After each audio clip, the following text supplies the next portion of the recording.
Welcome to Quest Logs. Monsters and Villains, Maneith the Betrayer of the Blood Sands. Background: Maneith was a brutal warlord during a time long ago in an Egyptian-themed kingdom.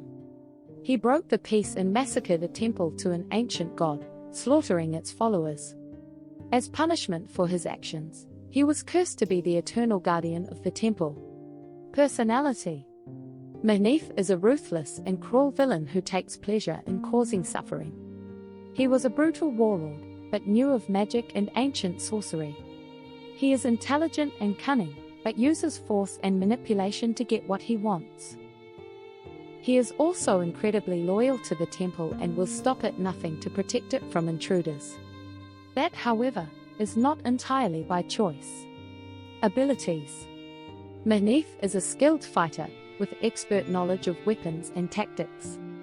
He has the skill to attack multiple times at once, with deadly scimitars coated in poison and another in a paralysis-inducing magic. He also possesses magical abilities, including the ability to summon undead creatures to do his bidding. Most are from his own time as their war leader, and some as priests he killed as a mortal. All answer his call.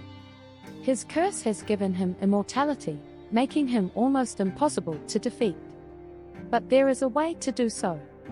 Somewhere in the temple is a medallion that can be blessed to remove the curse. Goals: Maneith's ultimate goal is to prevent anyone from desecrating the temple he is cursed to guard. He is also seeking a way to break his curse and gain freedom from his eternal imprisonment. To achieve his goals, he is willing to use any means necessary, including deception, violence and manipulation. Once free, he can and will use his power outside of the temple, and move toward raising his armies once more. Encounter: as the battle begins, Maneith will first summon his fallen soldiers. Each will have a different poison on their scimitars. He will use ranged sorcery, red arcing lightning that deals both lightning and fire damage. It can be deadly. When things start going south, he will switch to martial combat, but first he will summon the priests he slew. They will periodically heal him during the battle, which can turn any encounter into deadly if not acted on fast. Finally, Maneith is personally a martial expert that will strike fast and move on once his target is down. Upon being struck by his blades, poison and paralysis are a danger. He also has some tricks. The ability to transform into a large snake, but that could be too on the nose. However, sometimes that is most fun in these kind of adventures. Just because it is familiar to do so, doesn't mean it won't be interesting for the players.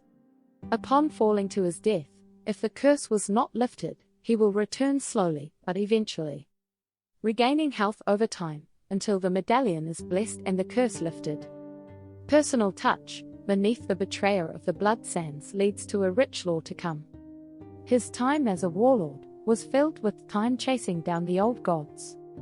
Some that are no more and some that are just hidden. In my homebrew world, the lore is still in development, but I recommend using this villain as segue to something that expands upon a similar lore in your world, leading to an uncovering of different gods, new magics, dungeon delving and an explorative or Indiana Jones kind of adventure. There is Maneith, the beginning to a larger story, the god or pantheons of this land, a push toward different cultures that aren't often explored, customs and food, religion and stories, the curses and magic that could be homebrewed for your adventures. Hopefully, there is something for everyone here. There is also room to turn the removal of the curse, a fleshed out adventure, leaving the showdown with Maneith for a different time. That concludes Maneith the Betrayer of the Blood Sands.